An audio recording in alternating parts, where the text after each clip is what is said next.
ಎಲ್ಲರಿಗೂ ನಮಸ್ಕಾರ. ನನ್ನ ಹೆಸರು ಛಾಯಾ ಅಂತ. ನಾನು ಕಾಲೇಜಲ್ಲಿ ಕೆಮಿಸ್ಟ್ರಿ ಪ್ರೊಫೆಸರಾಗಿ ವರ್ಕ್ ಮಾಡ್ತಾ ಇದ್ದೀನಿ. ನನ್ನ ಇಂಟೆನ್ಷನ್ ಏನು ಈ ಚಾನೆಲ್ನ ಸ್ಟಾರ್ಟ್ ಮಾಡೋದಕ್ಕೆ ಅಂದರೆ, ಸಾಧ್ಯ ಆದಷ್ಟು ಕೆಮಿಸ್ಟ್ರಿ ರಿಲೇಟೆಡ್ ಟಾಪಿಕ್ನ ಸಿಂಪಲ್ಲಾಗಿ ಕನ್ನಡದಲ್ಲಿ ಹೇಳುವಂಥ ಪ್ರಯತ್ನ ಮಾಡ್ತಿದ್ದೀನಿ. ಕೆಮಿಸ್ಟ್ರಿ ಇಷ್ಟ ಇಲ್ದಿರೋರ್ಗೂ ಕೆಮಿಸ್ಟ್ರಿ ಕಡೆಗೆ ಸೆಳೆಯುವಂಥ ಪ್ರಯತ್ನ ನನ್ನ ಚಾನಲಲ್ಲಿ ಮಾಡ್ತಾ ಇದ್ದೀನಿ. ಪರ್ಟಿಕ್ಯುಲರ್ಲಿ ಕನ್ನಡ ಮೀಡಿಯಂ ಹುಡುಗರಿಗೆ, ರೂರಲ್ ಹುಡುಗರಿಗೆ ಹೆಲ್ಪ್ ಆಗಲಿ ಅಂತ ಕೆಮಿಸ್ಟ್ರಿನ ಕನ್ನಡದ ಹೇಳುವಂಥ ಪ್ರಯತ್ನ ಮಾಡ್ತಾ ಇದ್ದೀನಿ. ನೀವೇನಾದರೂ ರಾಣಿ ಚೆನ್ನಮ್ಮ ಯೂನಿವರ್ಸಿಟಿನಲ್ಲಿ ಓದ್ತಾ ಇದ್ದೀರಾ, ಕೆಮಿಸ್ಟ್ರಿನ ಒನ್ ಆಫ್ ದಿ ಮೇಜರ್ ಸಬ್ಜೆಕ್ಟಿಗೆ ತೊಗೊಂಡಿದ್ದೀರಾ ಅಂಡರ್ SEP ಅಂತಂದರೆ, ಫಸ್ಟ್ BSCನಲ್ಲಿ ನಿಮಗೆ 4 ಯೂನಿಟ್ ಇರುತ್ತೆ. 4ನೇ ಯೂನಿಟಲ್ಲಿ ಸ್ಟೀರಿಯೋ ಕೆಮಿಸ್ಟ್ರಿ ಇದೆ. ಆ ಸ್ಟೀರಿಯೋ ಕೆಮಿಸ್ಟ್ರಿನಲ್ಲಿ ಇವತ್ತು ನಾನು 2ನೇ ವಿಡಿಯೋ ಅಪ್ಲೋಡ್ ಮಾಡ್ತಾ ಇದ್ದೀನಿ. ಇವತ್ತಿನ ವಿಡಿಯೋದಲ್ಲಿ ಇಂಪಾರ್ಟೆನ್ಸ್ ಆಫ್ ಸ್ಟೀರಿಯೋ ಕೆಮಿಸ್ಟ್ರಿ. ಈ ಸ್ಟೀರಿಯೋ ಕೆಮಿಸ್ಟ್ರಿ ಯಾಕೆ ನನ್ನ ಸಿಲೆಬಸ್ಗೆ ಇಟ್ಟಿದ್ದಾರೆ, ಇದನ್ನು ಓದೋದ್ರಿಂದ ನನಗೇನು ಲಾಭ, ಇದು ಎಲ್ಲೆಲ್ಲಿ ಅಪ್ಲಿಕೇಶನ್ಸ್ ಇದೆ, ಅದ್ರ ಬಗ್ಗೆ ಎಲ್ಲನೂ ಇನ್ ಡೀಟೇಲ್ ಆಗಿ ಹೇಳೋಣ ಅಂತ ಅಂದ್ಕೊಳ್ತಾ ಇದ್ದೀನಿ. Again welcome to Kenchaya. ನನ್ನ ಚಾನಲ್ನ ಸಬ್ಸ್ಕ್ರೈಬ್ ಮಾಡಿ, ಶೇರ್ ಮಾಡಿ. ನೀವು ನನ್ನ ಚಾನಲ್ಗೆ ಹೋಗಿ ಸಬ್ಸ್ಕ್ರೈಬ್ ಆದಮೇಲೆ ಪ್ಲೇ ಲಿಸ್ಟ್ಗೆ ಹೋಗಿ RCU SEP chemistry BSc 1 unit 4 ಅಂತ ಕೊಟ್ಟರೆ ಅಥವಾ ಸ್ಟೀರಿಯೋ ಕೆಮಿಸ್ಟ್ರಿ ಅಂತ ಕೊಟ್ಟರೆ ಎಲ್ಲ ವೀಡಿಯೋಸು ನಿಮಗೆ ಒಂದೇ ಕಡೆಗೆ ಸಿಗ್ತಾ ಹೋಗುತ್ತೆ. ನಾನು ಹೇಳ್ದಂಗೆ ಸ್ಟೀರಿಯೋ ಕೆಮಿಸ್ಟ್ರಿ 2 ಅಂತ ಹೇಳಿದ್ದೀನಿ. ಇದಕ್ಕಿಂತ ಮುಂಚೆ ಬ್ಯಾಕ್ಗ್ರೌಂಡ್ ಅಂದರೆ ಸ್ಟೀರಿಯೋ ಕೆಮಿಸ್ಟ್ರಿ ಅಂದರೆ ಏನು, ಅದ್ರ ಬಗ್ಗೆ ಅಂದರೆ ಐಸೋಮರಿಸಮ್ ಅಂದ್ರೇನು, ಅದ್ರ ಬಗ್ಗೆ ಎಲ್ಲ ಒಂದು ವಿಡಿಯೋ ಮಾಡಿದ್ದೀನಿ. ಅದ್ರ ಮೊದಲನೇ ವಿಡಿಯೋ. ಅದಾದಮೇಲೆ ಸ್ಟೀರಿಯೋ ಕೆಮಿಸ್ಟ್ರಿ. ಅದಾದಮೇಲೆ ನೀವು ಇದನ್ನು ಓದಿದ್ರೆ ನಿಮಗೆ ಈಸಿ ಆಗುತ್ತೆ. ಸ್ಟೀರಿಯೋ ಕೆಮಿಸ್ಟ್ರಿ ಯಾಕೆ ಓದಬೇಕು, ಏನೇನು ಓದಲಿಲ್ಲ ಅಂದರೆ ಏನು ಪ್ರಾಬ್ಲಮ್ ಆಗುತ್ತೆ, ರೆಸಿಮಿಕ್ ಮಿಕ್ಸ್ಚರ್ ಆಗಿ ನಮಗೆ ನೇಚರಲ್ಲಿ ಕಾಣಿಸ್ಕೊಳ್ತಾ ಹೋಗುತ್ತೆ, ಅದರಿಂದ ಏನೇನು ಡ್ರಾಬ್ಯಾಕ್ ಆಗುತ್ತೆ, ಇದು ಓದೋದ್ರಿಂದ ನನಗೆ ಏನು ಲಾಭ ಆಗುತ್ತೆ, where I am going to use this in your day to day life ಅನ್ನೋದು ನಿಮಗೆ ಈ ವಿಡಿಯೋದಲ್ಲಿ ಗೊತ್ತಾಗ್ತಾ ಹೋಗುತ್ತೆ. ಹೋಗಿ ಪ್ಲೇ ಲಿಸ್ಟ್ನ ಓದ್ಬಿಟ್ಟು ಥರ್ಡ್ ಸೆಮ್ DSc ಅಂತ ಕೊಟ್ಟರೆ ಎಲ್ಲ ವೀಡಿಯೋಸು ನಿಮಗಲ್ಲಿ ಒಂದೇ ಪ್ಲೇಸ್ಗೆ ಸಿಗ್ತಾ ಹೋಗುತ್ತೆ. ಸೊ ನಿಮಗೆ ನಾನು ಮುಂಚೆನೇ ಹೇಳ್ದಂಗೆ ಸ್ಟೀರಿಯೋ ಕೆಮಿಸ್ಟ್ರಿ ಅಂತ ಏನು ಹೇಳ್ತೀವಿ, it's a study of stereo isomers. So ಹಾಗಾದರೆ ಐಸೋಮರ್ಸ್ ಅಂದರೆ ಏನು? Organic compound having the same molecular formula but different properties are called as isomers. Isomers have different physical, chemical, biological or stereochemical properties. ಈ ಫೆನಾಮಿನನ್ಗೆ ನಾವೇನಂತ ಕರಿತೀವಿ, isomerism ಅಂತ ಕರಿತೀವಿ. Organic ಕಾಂಪೌಂಡಲ್ಲಿ organic ಕೆಮಿಸ್ಟ್ರಿಯಲ್ಲಿ ಒಂದಷ್ಟು compounds ಇದೆ. ಅವು ಮಾಲಿಕ್ಯುಲರ್ ಫಾರ್ಮುಲಾ ಸೇಮ್ ಇರುತ್ತೆ, ಸ್ಟ್ರಕ್ಚರಲ್ ಫಾರ್ಮುಲಾ ಸೇಮ್ ಇರ್ಬೋದು, ಇಲ್ಲದೇ ಇರ್ಬೋದು. ಬಟ್ ಆ ಮಾಲಿಕ್ಯುಲರ್ ಫಾರ್ಮುಲಾ ಸೇಮ್ ಇರುವಂಥ ಮಾಲಿಕ್ಯೂಲ್ಸು ಫಿಸಿಕಲ್ ಪ್ರಾಪರ್ಟಿ ಬೇರೆ ಆಗ್ಬೋದು, ಕೆಮಿಕಲ್ ಪ್ರಾಪರ್ಟಿ ಬೇರೆ ಆಗ್ಬೋದು, ಬಯಾಲಜಿಕಲ್ ಪ್ರಾಪರ್ಟಿ ಅಥವಾ ಸ್ಟೀರಿಯೋ ಕೆಮಿಕಲ್ ಪ್ರಾಪರ್ಟಿ ಬೇರೆ ಆಗ್ಬೋದು. ಅಂಥ ಕಾಂಪೌಂಡ್ಸ್ಗೆ ನಾವೇನಂತ ಕರಿತೀವಿ, ಸೆಟ್ ಆಫ್ ಕಾಂಪೌಂಡ್ಸ್ಗೆ ಐಸೋಮರ್ಸ್ ಅಂತ ಕರಿತೀವಿ. ಫೆನಾಮಿನನ್ ಎಕ್ಸಿಬಿಟೆಡ್ ಬೈ ಸಚ್ ಕಾಂಪೌಂಡ್ಸ್ಗೆ ಐಸೋಮೆರಿಸಮ್ ಅಂತ ನಾವು ಹೇಳ್ತಾ ಹೋಗ್ತೀವಿ. ಇದನ್ನು ಅಗೇನ್ 2 ಥರ ಕ್ಲಾಸಿಫೈ ಮಾಡ್ತೀವಿ. ಒಂದಕ್ಕೆ ಸ್ಟ್ರಕ್ಚರಲ್ ಅಂತ ಕರಿತೀವಿ, ಇನ್ನೊಂದಕ್ಕೆ ಸ್ಟೀರಿಯೋ ಅಂತ ಕರಿತೀವಿ. ಇದನ್ನು already each and every isomerism in detail already ಹೇಳಿದ್ದೀನಿ. ನೀವು ಹಳೆ ವಿಡಿಯೋಗಳಿಗೆ ಹೋದರೆ ಎಲ್ಲ ಸಿಗ್ತಾ ಹೋಗುತ್ತೆ. Structural isomers ಅಂದರೆ those are the isomers which going to have same molecular formula but they are going to have different structural formula. ಅಂಥದಕ್ಕೆ ನಾವು ಸ್ಟ್ರಕ್ಚರಲ್ ಐಸೋಮರ್ಸ್ ಅಂತ ಕರಿತೀವಿ. They are going to have different physical property, chemical property ಐಸೋಮರ್ಸ್ಗೆ ಬೇರೆ ಇರುತ್ತೆ. Second ಟೈಪ್ಗೆ ನಾವೇನಂತ ಹೇಳ್ತೀವಿ ಅಂತಂದರೆ stereo isomers ಅಂತ ಹೇಳ್ತೀವಿ. They are going to differ only in the stereo chemical property or biological property. ಅಂಥದಕ್ಕೆ ನಾವೇನಂತ ಕರಿತೀವಿ, ಸ್ಟೀರಿಯೋ ಐಸೋಮರ್ಸ್ ಅಂತ ಕರಿತೀವಿ. ಸೊ ಈ 2 ಟೈಪ್ ಇದೆ. ಸ್ಟಡಿ ಆಫ್ ಸ್ಟೀರಿಯೋ ಐಸೋಮರ್ಸ್ ಏನಿದೆಯಲ್ಲ ಆ ಬ್ರಾಂಚ್ಗೆ ನಾವೇನಂತ ಕರಿತೀವಿ, ಸ್ಟೀರಿಯೋ ಕೆಮಿಸ್ಟ್ರಿ ಅಂತ ಕರಿತೀವಿ. ಇಲ್ಲಿ ನೋಡ್ಕೊಳ್ಳಿ, ನಾನು ಸೆಟ್ ಆಫ್ ಪಿಕ್ಚರ್ಗಳನ್ನ ಹಾಕಿದ್ದೀನಿ. ದೇ ಲುಕ್ ಅಲೈಕ್, ನೋಡೋದಕ್ಕೆ they going to have same molecular formula. Similarly organic compounds ಅಷ್ಟೇ, they going to have some property similar, molecular formula same ಇರುತ್ತೆ, ಬಟ್ ಬೇರೆ ಬೇರೆ ಪ್ರಾಪರ್ಟೀಸು ಬೇರೆ ಆಗ್ತಾ ಹೋಗುತ್ತೆ. ಈ ಚಿತ್ರದಲ್ಲಿ ನೋಡಿದ್ರೆ ನೀವು ದೇ ಲುಕ್ ಅಲೈಕ್, ಯಾವುದೋ ಒಂದು ಆಸ್ಪೆಕ್ಟಲ್ಲಿ ದೇ ಆರ್ ಸೇಮ್ ಅಂತ ಅನಿಸುತ್ತೆ, ಬಟ್ ಬೇರೆ ಆಸ್ಪೆಕ್ಟಲ್ಲಿ ದೇ ಆರ್ ಡಿಫ್ರೆಂಟ್. ಅಂಥ ಐಸೋಮರ್ಸ್, ಅಂಥ ಫೆನಾಮಿನನ್ಗೆ ಐಸೋಮರಿಸಮ್ ಅಂತ ಕರಿತೀವಿ. ಸ್ಟೀರಿಯೋ ಐಸೋಮರ್ಸ್ ಅಂದರೆ these are the compounds which going to have same molecular formula, same structural formula, only the spatial arrangement of atom will differ. ಅಂಥದಕ್ಕೆ ನಾವು ಸ್ಟೀರಿಯೋ ಐಸೋಮರ್ಸ್ ಅಂತ ಕರಿತೀವಿ. ಸ್ಟೀರಿಯೋ ಐಸೋಮರ್ಸಲ್ಲಿ 2 ಥರ ಸ್ಟೀರಿಯೋ ಐಸೋಮರ್ಸ್ ಇದೆ. ಒಂದಕ್ಕೆ ಜೊಮೆಟ್ರಿಕಲ್ ಐಸೋಮರ್ಸ್ ಅಂತ ಕರಿತೀವಿ, ಇನ್ನೊಂದಕ್ಕೆ ಆಪ್ಟಿಕಲ್ ಐಸೋಮರ್ಸ್ ಅಂತ ಕರಿತೀವಿ. So they going to have different arrangement of atom in space due to some reason. If they have going to have the different arrangement of atom in space due to restricted rotation, ಅಂಥದಕ್ಕೆ ನಾವು geometrical isomers ಅಂತ ಕರಿತೀವಿ. Since they are going to have a tendency to change the plane polarized light either towards right or towards left, ಅಂಥದಕ್ಕೆ ನಾವು stereo optical isomers ಅಂತ ಕರಿತೀವಿ. which differ in their behavior towards the plane polarized light are called as optical isomers. They differ only in direction of rotation of plane polarized light. For example, ಇಲ್ಲೊಂದು ಮಾಲಿಕ್ಯೂಲ್ನ ಕೊಟ್ಟಿದ್ದೀನಿ with 2 chiral center tartaric acid.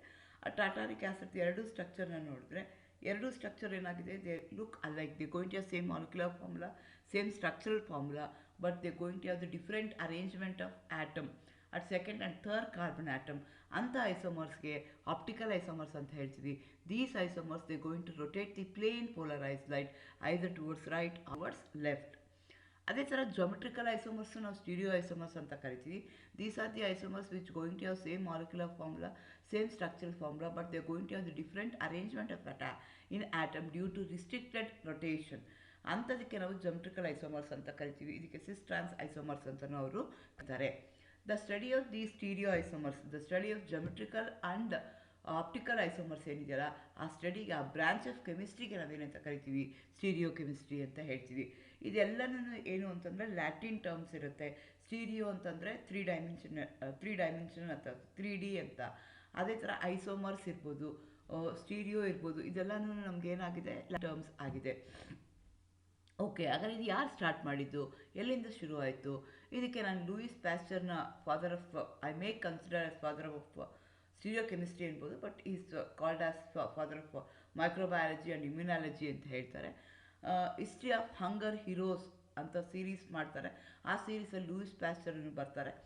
So tartaric acid is a chemical found in the sediment of fermenting wine. So ಅವನು ಅದನ್ನು first ಏನು ಮಾಡ್ತಾನೆ ಅಂದರೆ, I wanted to, actually you know that Louis Pasteur is famous for his pasteurization, but he tried out the pasteurization process with respect to wine. He wanted to store wine for a longer time. So that's why he wanted to try something. So when he was doing, he added potassium sodium tartrate as a, for the wine, as a preservative. So he wanted to check whether it's going to act as a preservative or not. So when he used that potassium sodium tartrate, he observed that those crystals, those molecules, they're going to have a well-defined 2 different types of crystals as shown in the picture. So exactly everything was same, only the arrangement of atom which were exactly mirror image of the other. So he considered, then he thought that it may be some special property, he wanted to do it. Okay, when you come to the story of Louis Pasteur, okay, when you, he also found out the vaccination for dog byte, ಹುಚ್ಚು ನಾಯಿ ಕಡಿತಕ್ಕೆ ಔಷಧಿ ಕಂಡಿಡ್ತಾನಲ್ಲ, rabies ಅಂತ ಹೇಳ್ತೀವಿ ಆ ಡಿಸೀಸ್ಗೆ. ಅದನ್ನು ಮಾಡಿದವನು ಯಾರು ಅಂತಂದರೆ ಲೂಯಿಸ್ ಪ್ಯಾಸ್ಚರೇನೆ. ಆ್ಯಕ್ಚುಲಿ ಅದು ಹೆಂಗೆ ಅವನಿಗೆ ಬಂತು ಅಂತಂದರೆ, actually is father was A chemist. ಒಂದೊಂದು ಪುಟ್ಟದೊಂದು ಅಂಗಡಿ ಇತ್ತು. ಆ ಅಂಗಡಿ ಪಕ್ಕದಲ್ಲೇ ಈ ಬ್ಲ್ಯಾಕ್ ಸ್ಮಿತ್ ಅವರು ಕೆಲಸ ಮಾಡ್ತಾಯಿದ್ರು. ಸೊ ನಾಯಿ ಏನಾದರೂ ಅವಾಗ ಕಚ್ಚಿದಾಗ, ರೇಬೀಸ್ ಮಾಡಿದಾಗ, ಅದಕ್ಕೆ ಡಾಕ್ಟ್ರ್ ಯಾರು ಅಂತಂದರೆ, ಯಾರ ಹತ್ರ ಕರ್ಕೊಂಡು ಹೋಗ್ತಾಯಿದ್ರು ಅಂತಂದರೆ, ಅವರು ಬ್ಲ್ಯಾಕ್ ಸ್ಮಿತ್ ಹತ್ರ ಕರ್ಕೊಂಡು ಹೋಗ್ತಾಯಿದ್ರು. Because you was consider as a doctor at the time. ಎಲ್ಲಿ ಆ ನಾಯಿ ಕಚ್ಚಿರ್ತಾರ, ಹುಚ್ಚು ನಾಯಿ ಕಚ್ಚಿರ್ತಾರ, ಅದು ಸುತ್ತ ಏನು ಮಾಡ್ತಿರ್ತಾರೆ, ಅವರು ಬರೆ ಹಾಕ್ತಿರ್ತಾರೆ. ಅದು ಬರೆ ಹಾಕೋಕ್ಕೆ ತುಂಬ ಅಷ್ಟು ಟೆಂಪರೇಚರ್ ಇರುವಂಥದ್ದು, ಕುಟ್ಟುವಂಥದ್ದು ಫಸ್ಟು ಎಲ್ಲಿರುತ್ತೆ ಅಂತಂದರೆ ಬ್ಲ್ಯಾಕ್ ಸ್ಮಿತ್ ಹತ್ರ ಇರುತ್ತೆ. ಅದಕ್ಕೆ ಬ್ಲ್ಯಾಕ್ ಸ್ಮಿತ್ ಹತ್ರ ಹೋಗ್ತಾ ಇರ್ತಾರೆ. ಸೊ ನಮಗೆ ಈ ವಯಸ್ಸಲ್ಲೂ ನಾವು ಬ್ಲ್ಯಾಕ್ ಸ್ಮಿತ್ದು ಏನಾದರೂ ಆ್ಯಕ್ಟಿವಿಟೀಸ್ನ ನಾವು ನೋಡ್ತಾ ಹೋದರೆ, ಆ ಬ್ಲ್ಯಾಕ್ ಸ್ಮಿತ್ ಆ್ಯಕ್ಟಿವಿಟಿ ಏನಾಗುತ್ತೆ ಅಂತಂದರೆ ತುಂಬ ಫ್ಯಾಸಿನೇಟೆಡ್ ಅನಿಸುತ್ತೆ. ತುಂಬ ಹಾರ್ಡ್ ಆಗಿರೋ ಮೆಟ್ಲಿರುತ್ತೆ. ಅದನ್ನು ಯಾವ ಶೇಪಿಗೆ ಬೇಕೋ ಆ ಶೇಪಿಗೆ, ಹೇಗೆ ಬೇಕೋ ಹಾಗೆ ಅದನ್ನು ಅವನು ಅಷ್ಟು ಹಾರ್ಡ್ ಆಗಿರೋ ಮೆಟಲ್ನ ಹೀಟ್ ಮಾಡಿ ಅದನ್ನು ಇಮಿಡಿಯೇಟ್ಲಿ ನೀರೊಳಗಡೆ ಹಾಕಿ ಕ್ವಿಂಚ್ ಮಾಡಿ ಯಾವ ಶೇಪಿಗೆ ಬೇಕೋ ಆ ಶೇಪಿಗೆ ಅದನ್ನು ಕನ್ವರ್ಟ್ ಮಾಡ್ತಾನೆ, ಬ್ಲೋ ಮಾಡಿಸಿರ್ತಾನೆ. ಅದನ್ನೆಲ್ಲ ನೋಡೋಕ್ಕೆ ತುಂಬ ಖುಷಿ ಆಗ್ತಿರುತ್ತೆ. ಇವನು ಹೋಗ್ತಿರ್ತಾನೆ, ತಂದೆ ಅಂಗಡಿ ಪಕ್ಕದಲ್ಲೇ ಇರುತ್ತೆ. ಬಟ್ ಅದೇ ಟೈಮ್ಗೆ ಅಲ್ಲಿ ನಾಯಿ ಕಚ್ಚಿರೋನು ಕರ್ಕೊಂಬರ್ತಿರ್ತಾರೆ. ಆ ಪೆಥಟಿಕ್ ಸಿಚುಯೇಷನ್ ಅವನು ನೋಡ್ತಾ ಇರ್ತಾನೆ. 5 ಕಡೆ ಕಚ್ಚಿದ್ರೆ 5 ಕಡೆಗೂ ಸುಡ್ತಿರ್ತಾರೆ, 10 ಕಡೆ ಕಚ್ಚಿದ್ರೆ 10 ಕಡೆಗೂ ಸುಡ್ತಿರ್ತಾರೆ. ಆ ಪೇಯ್ನು ನಿಮ್ಗೆ ಗೊತ್ತಿರ್ಬೋದು. ಒಂದು ಸಣ್ಣದು ಟೆಂಪ್ರೇಚರ್ ಸ್ಟೀಮ್ ನಮ್ಗೆ ಟಚ್ ಆದರೂ ಅದು 2-3 ದಿವಸ ನಮಗೆ ಕಾವು ಕೊಡುತ್ತೆ. ಅಂತ ದೊಡ್ಡವ್ರಿಗಾದರೆ ಗೊತ್ತಿರುತ್ತೆ, ನಾನು ಸತ್ತೋಗ್ತೀನಿ, ಹುಚ್ಚು ನಾಯಿ ಕಚ್ಚಿದೆ, ಸತ್ತೋಗ್ತೀನಿ, ನಾನು ಬದುಕಲೇಬೇಕು ಅಂದರೆ ಅದನ್ನು ತಗೋಬೇಕು ಅಂತ. ಆದರೆ ಸಣ್ಣ ಮಕ್ಕಳಿಗೆ ಗೊತ್ತಿರ್ತಿರ್ಲಿಲ್ಲ. ಅವ್ರ ಕೈ ಕಾಲು ಕಟ್ಟಿಬಿಟ್ಟು ಅವ್ರಿಗೆ ತಂದೆ ತಾಯಿಗಳು ಮಕ್ಕಳನ್ನ ಉಳಿಸ್ಕೊಳ್ಳೋಕ್ಕೆ ಎಲ್ಲಿ ಕಚ್ಚಿರುತ್ತೋ ಅಲ್ಲೆಲ್ಲ ಏನು ಮಾಡ್ತಿರ್ತಾರೆ, ಸುಡ್ಸ್ಕೋತಿರ್ತಾರೆ. ಅದನ್ನು ನೋಡ್ಬಿಟ್ಟು ಈ ಬಿಕಮ್ ಸೋ ಪೆಥಟಿಕ್. ಅವಾಗ ಅವ್ನು ಡಿಸೈಡ್ ಮಾಡ್ತಾನೆ, ನೋನು I am going to invent a vaccination, and I'm going to get a solution for this problem anta. Virtually all the infection with the rabies resulted in death until Louis Pasteur and Emile developed the first rabies vaccine in 1885. ಆಮೇಲೆ ಅದನ್ನ vaccine ಅವನು ಹಿಡಿತಾನೆ.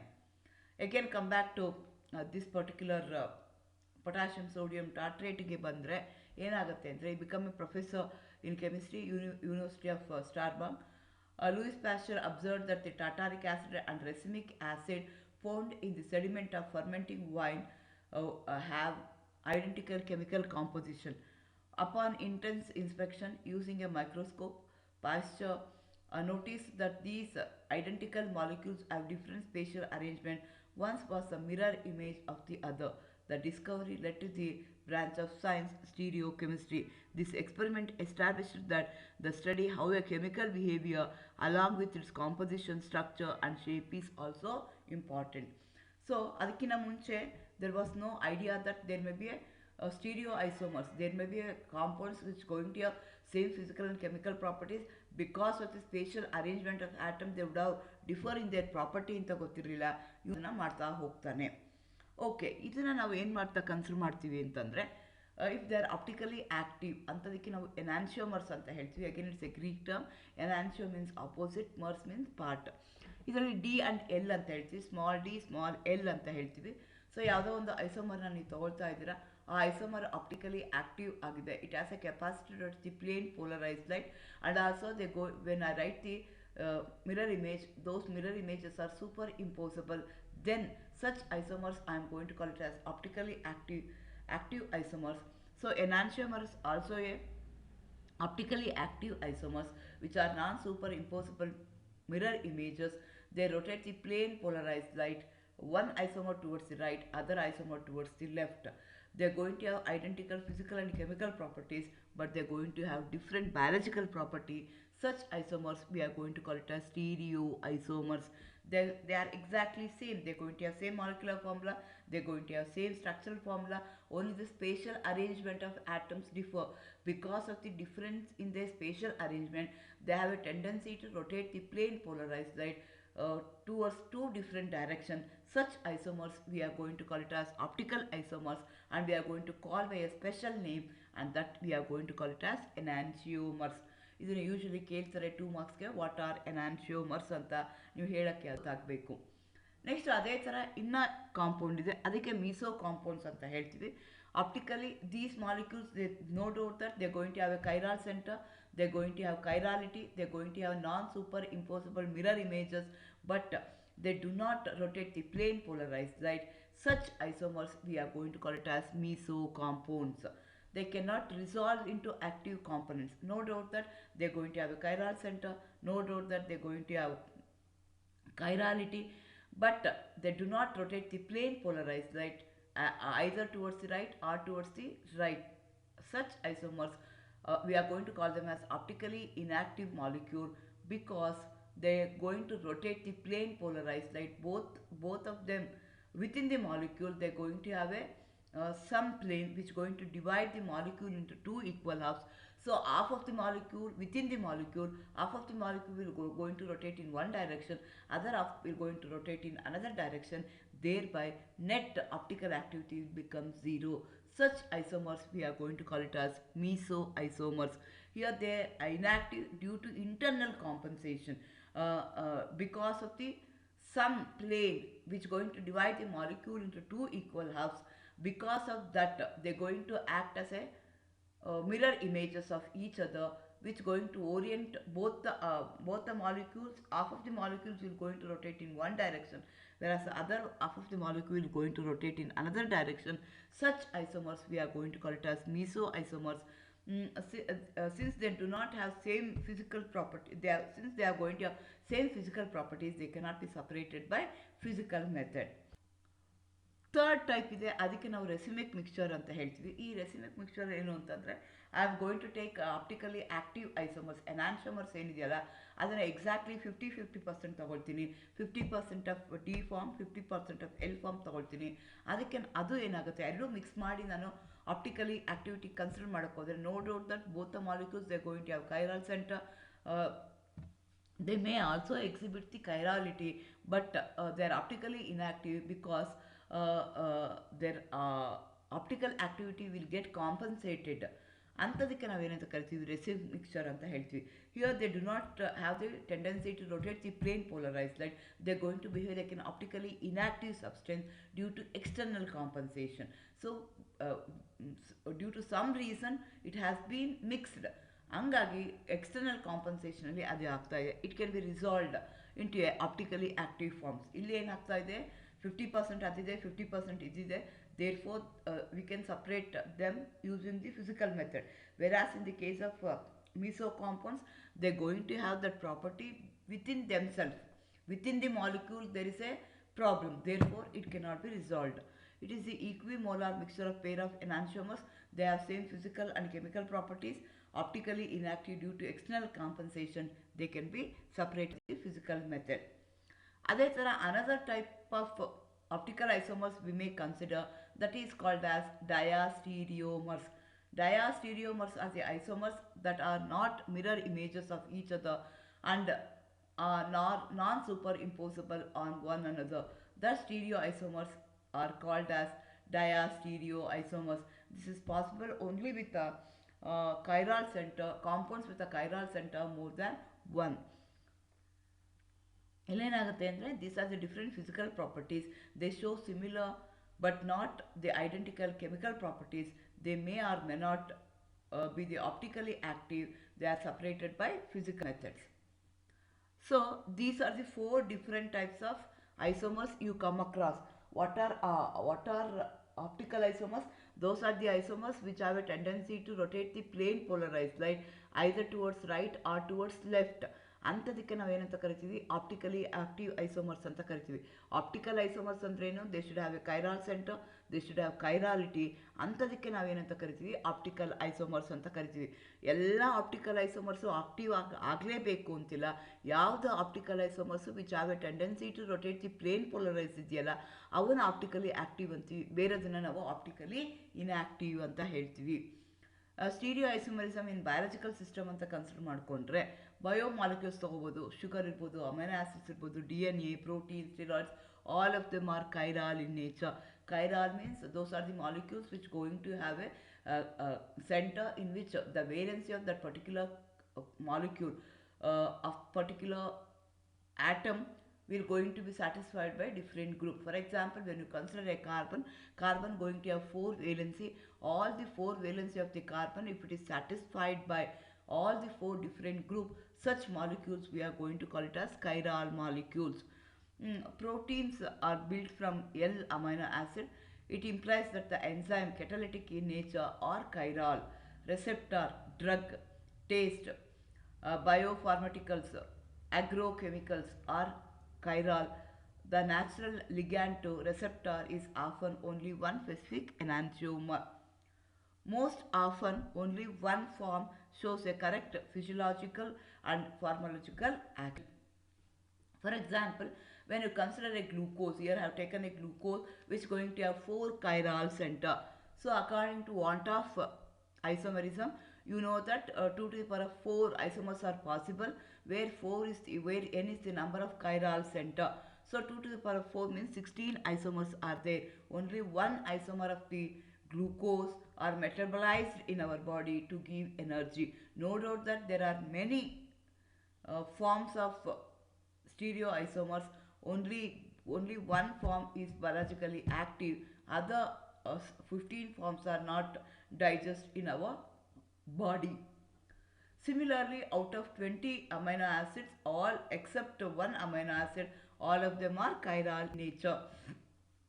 Here I have taken a morphine which has 5 chiral center, which is going to have 5 rings.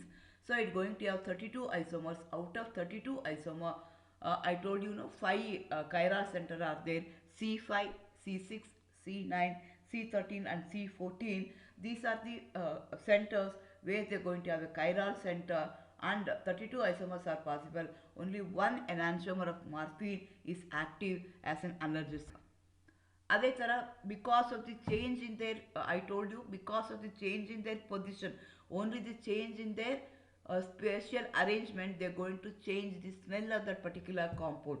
For example, when you consider a carve seed, so it's going to have a configuration like this, whereas when you consider the spearmint, it's going to have a shape like this. ಎರಡಕ್ಕೂ difference ಏನಿದೆ, structure wise same ಇದೆ, molecular formula same ಇದೆ, structural formula same ಇದೆ, only the spatial arrangement of atom will vary. One will be towards you, other one in one case, in another case other will be towards you. If it is away from you, we are going to write a dotted line.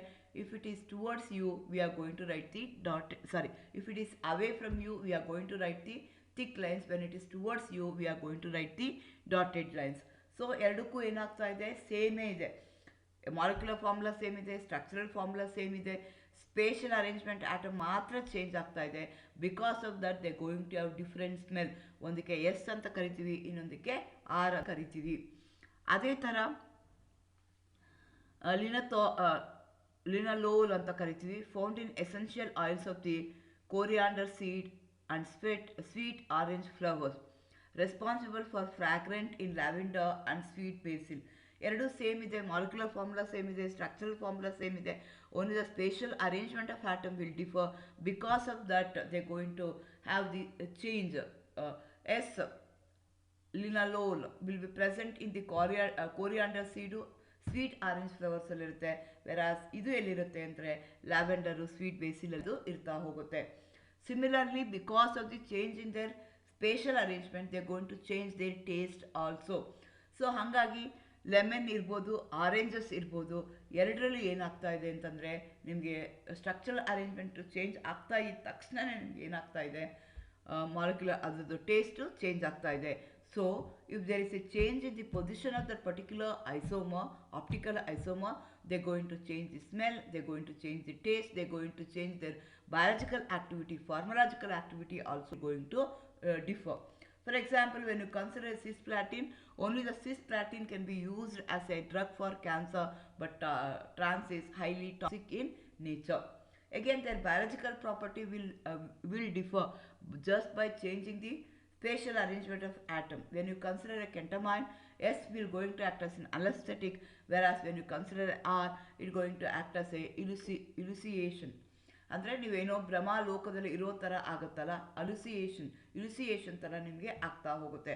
Just position change ಆಗಿರೋದಕ್ಕೋಸ್ಕರ, just spatial arrangement change ಆಗಿದ ತಕ್ಷಣವೇ ಅದು biological property change ಆಗಿಬಿಡುತ್ತೆ.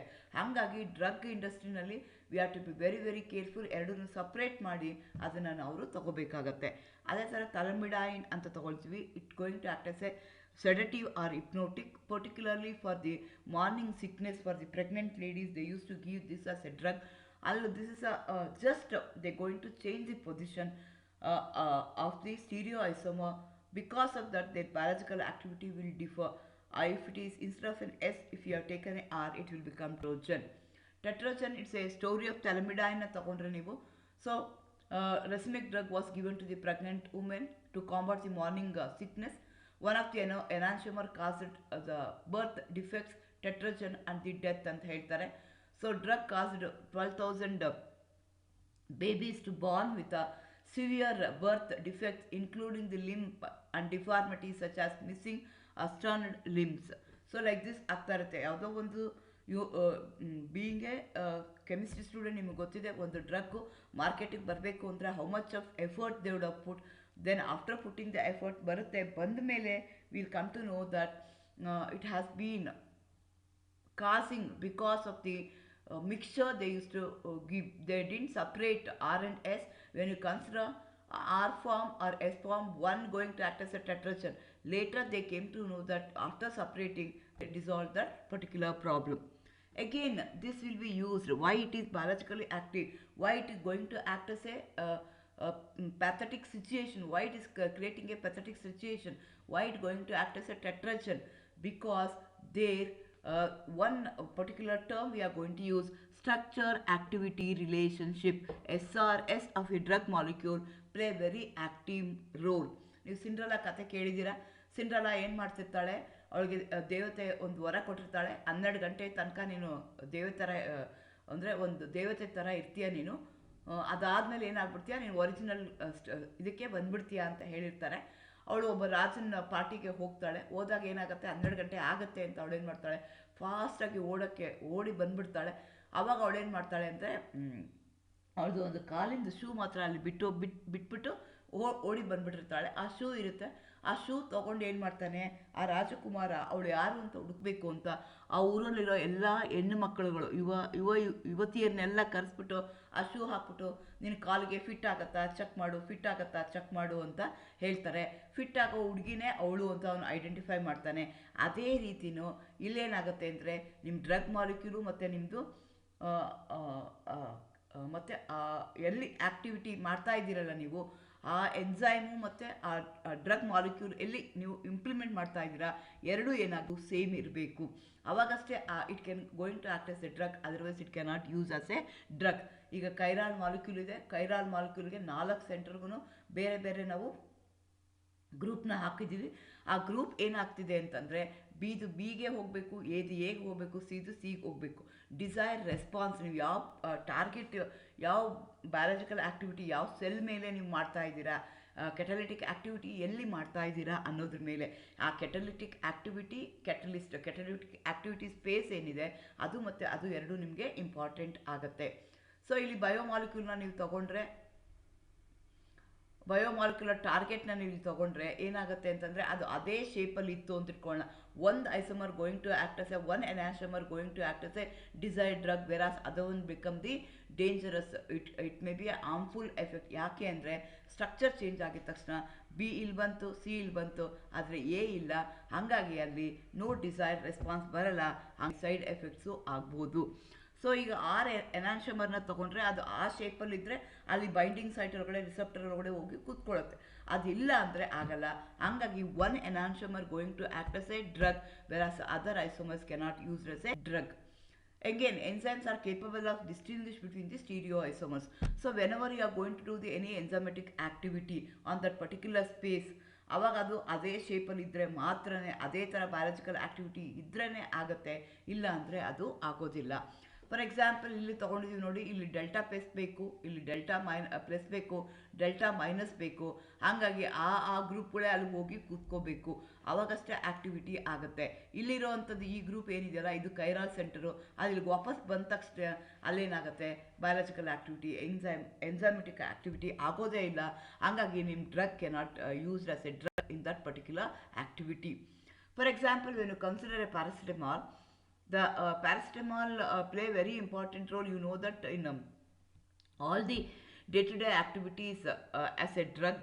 So ಅಲ್ಲಿ ಏನಾಗುತ್ತೆ ಅಂದರೆ ಆ receptor ಏನಿದೆಯಲ್ಲ ನಮ್ಮದು ಎಲ್ಲಿ ಆಗ್ತಾ ಇದೆಯಲ್ಲ ಅಲ್ಲಿ ಏನಾಗ್ತಿದೆ ಅಂತಂದರೆ ನಿಮ್ಮದು ಪ್ಯಾರಾಸಿಟಮಾಲು ಡ್ರಗ್ಗಲ್ಲಿ OH ಗ್ರೂಪ್ ಇದೆ.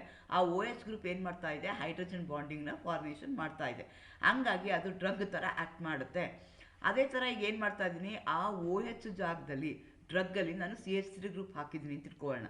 ಆವಾಗ ಏನಾಯಿತು, since there is no hydrogen bonding, ಆವಾಗ ಸ್ಟೀರಿಕ್ ಹಿಂಡರೆನ್ಸ್ ಆಗುತ್ತೆ. ಇದು ಅನಲಾಗ್ ಮಾಡಿದ್ದೀನಿ, ಆವಾಗ ನಮ್ಗೆ ಏನಾಗುತ್ತೆ, ಡ್ರಗ್ ಆ್ಯಕ್ಟಿವಿಟಿ ಆಗೋದಿಲ್ಲ. ಸೊ ಡ್ರಗ್ ಆ್ಯಕ್ಟಿವಿಟಿ ಪ್ಲೇ ಮಾಡೋದಕ್ಕೆ many parameters are taking place.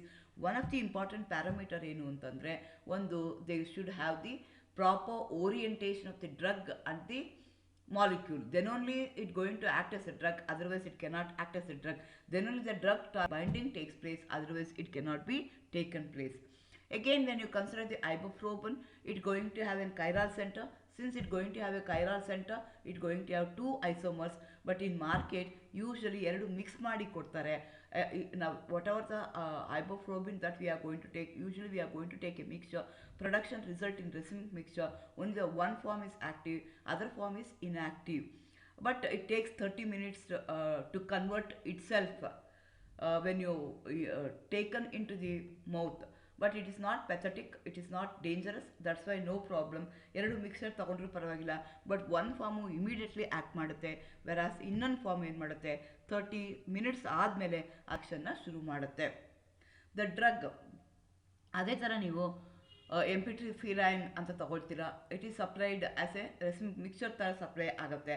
ನೋಡಿ ಇಲ್ಲಿ ಈ ಥರ ಇದೆ ಸ್ಟ್ರಕ್ಚರ್. ಅದಕ್ಕೆ ಏನಾಗ್ತಾ ಇದೆ, ಈ ಗ್ರೂಪ್ ಇಲ್ಲಿ ಕೂತ್ಕೊಳ್ತಾ ಇದೆ, ಇಲ್ಲಿ ನಿಮಗೆ ಕೈರಾಲ್ ಸೆಂಟರ್ ಇದೆ, ಆ ಕೈರಾಲ್ ಸೆಂಟರ್ ರಿಸೆಪ್ಟರ್ ಈ ಥರ ಇದೆ, ಇಲ್ಲಿ ಈ ರೀತಿ ಮಾಲಿಕ್ಯೂಲ್ ಇದೆ. ಸೊ ಇಲ್ಲಿ ಏನಾಗ್ತಿದೆ, because of the hydrogen bonding. ನಾನು ಮತ್ತೆ ಹೇಳ್ತಾ ಇದ್ದೀನಿ, ಇಲ್ಲಿ ಓ ಎಚ್ ಗ್ರೂಪ್ ಮೇಲ್ಗಡೆ ಇದೆ, ಹೆಚ್ ಗ್ರೂಪು ಕೆಳಗಡೆ ಇದೆ. ಆದರೆ ಇಲ್ಲಿ ಇಲ್ಲಿ ಓ ಎಚ್ ಗ್ರೂಪ್ ಈ ಎರಡು ಮಾಲಿಕ್ಯೂಲು ಎನಾನ್ಸಮರ್ಸ್ ಅಂತ ಹೇಳ್ತಾರೆ.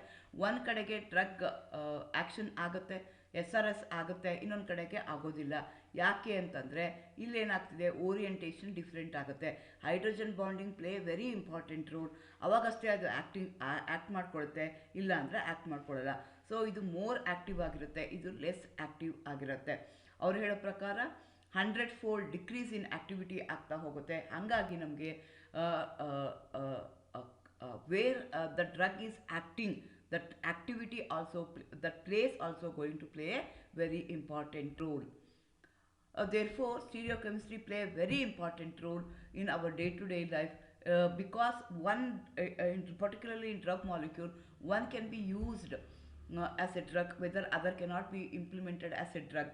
So therefore, stereochemistry play a very important in our role, in our day-to-day role. Whatever the compound that we are going to prepare today, which is a drug or anything, first stereochemistry ನಾವು study ಮಾಡಬೇಕಾಗತ್ತೆ. ಹಾಗಾಗಿ stereochemistry play very important role. ಹಾಗಾಗಿ ಆ ಸ್ಟೀರಿಯೋಕೆಮ್ನ ನಮ್ಮ ಸಿಲೆಬಸ್ಸಲ್ಲಿ ಇಟ್ಟಿದ್ದಾರೆ. Thank you. All the best.